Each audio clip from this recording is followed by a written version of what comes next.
But right now we're going to hang with Butch Johnson. I call him Butch. They call you Robert in London, don't they? Yes, sir. Butch Johnson. Butch, you know, you were around. I knew you. I've known you over 40 years. You played my Christmas charity show many times as a group called Country Funk, I think. And then you went overseas, and you made a lot of noise over there. In fact, you got a call from the Rolling Stones. Just tell us about Butch Johnson.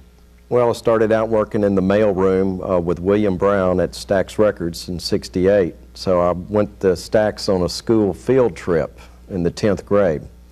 So during that trip, I gave William Brown my telephone number and told him I was a guitar player. And he was the singer from the Mad Lads. And he gave me a call the following week and asked me to play at a private party.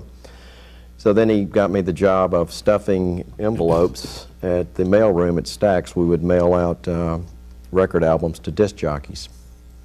So I kind of got my start there. Eventually I took my guitar to work every day and eventually got asked to play on a demo with Sir Mac Rice, you know, who wrote Mustang Sally and Cheaper to Keep Her. Oh, yeah. So I played on some demos for him and just kind of worked my way up the ladder and met Isaac Hayes, and we started the original Hot Butter. Didn't you play with Isaac for a while?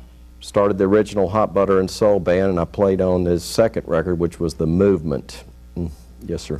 Well, but you recorded before you went to England, didn't you? Well, with Roland James, thanks to you. You did with Roland? Yeah. Okay. But then, oh, by the way, you know what I'm skipping?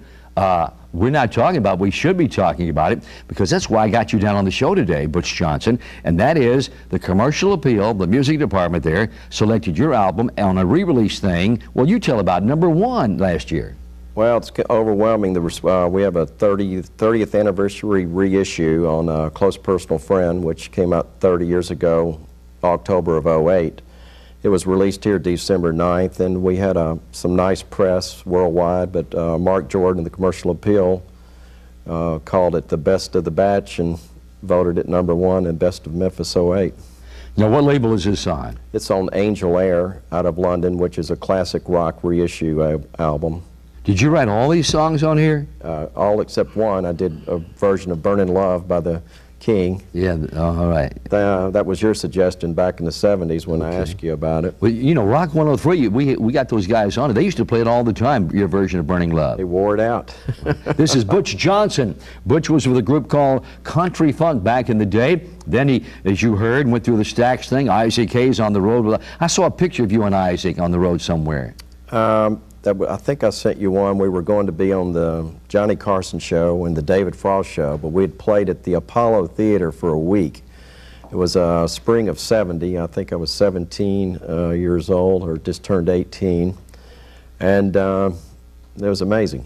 Okay, now Butch, let's fast forward. You hop on a jet or something, and you get over to England, and you're making some noise over there, and you audition for the Rolling Stones. How did that all happen? Well, when I moved to England, I heard about John Entwistle, who was the bass player of The Who, was auditioning guitar players for his new band. So I went down there and, you know, said, well, it can't be this hard. So I ended up auditioning and getting the job. And I was playing on some recording sessions with him, and I met a piano player named Nicky Hopkins, who was the piano player for the Rolling Stones. And he gave my phone number to Mick Jagger, and Mick Jagger called me at my apartment in London and asked me to fly over to Rotterdam, Holland, and jam with the Stones and see about taking Mick Taylor's place. Well, didn't Keith Richards make a remark, something to the effect, with the name Robert Johnson, who's an old blues cat out of the Delta, you got to be pretty doggone good? Yes, he did. What publication recognized you as one of the world's greatest guitar players? The British trades, you know, New Musical Express, Melody Maker, trade magazines in England. Well, Butch Johnson, with this formerly of country funk Memphis fame and all, isn't it kind of crazy how showbiz happens? All of that is put to bed, and all of a sudden it pops right back up and you're back in the limelight again. You never know. The response to this is overwhelming. Well, I'm telling you. Butch, how can they pick up this reissue of CD that was #1? www.angelair.co.uk. Okay, and that'll get to it, huh?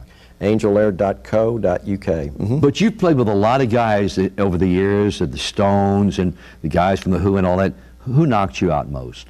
One of my favorite is Robby Krieger from The Doors. We're friends, and he's just a phenomenal guitar player. And of course, he wrote all the great songs, Light My Fire and Love Me Two Times. Most of The Doors' greatest hits. Just a cool cat, you know. What did you think of Jimi Hendrix?